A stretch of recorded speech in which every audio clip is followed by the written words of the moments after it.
Tamil Nadu BJP అధ్యక్షుడు అన్నామలై తెలంగాణలో ఆ పార్టీ తరఫున ప్రచారాన్ని నిర్వహించారు. ఆదివారం నాడు హుజూరాబాద్ నియోజకవర్గంలో జమ్మికుంటలో జరిగిన బీజేవైఎం ఆధ్వర్యంలో నిర్వహించిన యువ సమ్మేళనానికి ఆయన హాజరయ్యారు. ఈ సందర్భంగా అన్నామలై మాట్లాడుతూ వచ్చే ఎన్నికల్లో బండి సంజయ్ కరీంనగర్లో గెలిచి చరిత్ర సృష్టిస్తారని ఆయన అన్నారు. దక్షిణ భారతదేశంలో బీజేపీని బలోపేతం చేసేందుకు బండి సంజయ్కి జాతీయ ప్రధాన కార్యదర్శి పదవి ఇచ్చారని తెలిపారు. బండి సంజయ్ చేసిన పోరాటాలు దేశానికి ఆదర్శమయ్యాయని అన్నామలై కొనియాడారు. బండి సంజయ్ పాదయాత్ర స్ఫూర్తితోనే తమిళనాడులో తాను పాదయాత్ర చేపట్టినట్లుగా ఆయన తెలిపారు.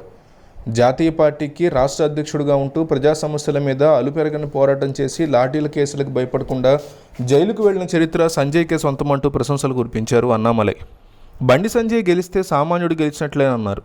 మొత్తం పోలైన ఓట్లో 60% ఓట్లు బండి సంజయ్కే పడేలా ఇంటింటికి తిరిగి గెలిపించాలని యువతకి పిలుపునిచ్చారు. మరోవైపు కాంగ్రెస్ పార్టీ మీద పెద్ద ఎత్తున విమర్శలు గుప్పించారు.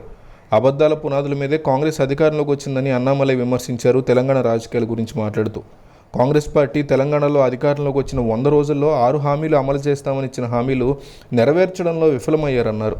సీఎం రేవంత్ రెడ్డి రిజర్వేషన్ల మీద అమిత్ షా వీడియోని మార్ఫింగ్ చేయించారని ఆరోపించారు. ఉద్దేశపూర్వకంగానే బీజేపీకి చెడ్డ పేరు వచ్చేలా దుష్ప్రచారం చేస్తున్నారని ఆయన మండిపడ్డారు. బీజేపీ పార్టీ రిజర్వేషన్ల రద్దుకు వ్యతిరేకమని, వెనకబడిన వర్గాల రిజర్వేషన్లు యథాతథంగానే అమలు చేయనున్నట్లు అన్నామలై స్పష్టం చేశారు. మోడీని బడాబాయిగా సీఎం రేవంత్ రెడ్డి అభివర్ణించారని, గుజరాత్ మోడల్ని తెలంగాణకు తీర్చిదిద్దుతామని రేవంత్ రెడ్డి అన్నారని అన్నామలై గుర్తు చేశారు. మోడీ పనితీరుని గెలిచిన తర్వాత ప్రశంసించిన రేవంత్ రెడ్డి ఎన్నికలు రాగానే మోడీ మీద మళ్లీ దుష్ప్రచారం చేయడం మొదలుపెట్టారని మండిపడ్డారు.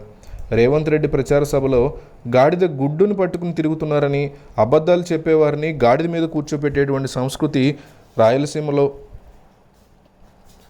తమిళనాడు ప్రాంతంలో ఉందని, తమిళనాడులో కనుక ఇదే రేవంత్ రెడ్డి లాంటి అబద్ధాలు చెప్పుంటే ఆయన ఈ పాటికి ఖచ్చితంగా అక్కడ గాడిద మీద ఎక్కించి ఊరేగించేవాళ్ళమని, తమిళనాడులోని రూరల్ ప్లేసెస్లో ఎవరైనా అబద్ధాలు చెప్పి లేదా ప్రామిసులు చేసి వాటిని కనుక ఫుల్ఫిల్ చేయకపోతే వాళ్ళని గాడిద మీద కూర్చోబెట్టి ఊరేగిస్తామని, కానీ రేవంత్ రెడ్డి అట్లా చేయకుండా గాడిద గుడ్డుని పెట్టుకుని తిరుగుతున్నారని, ఈయనే కనుక తమిళనాడులో ఉంటే ఆయన అట్లా చేసేవాళ్ళం అంటూ అన్నామలై సీరియస్ వ్యాఖ్యలు చేశారు.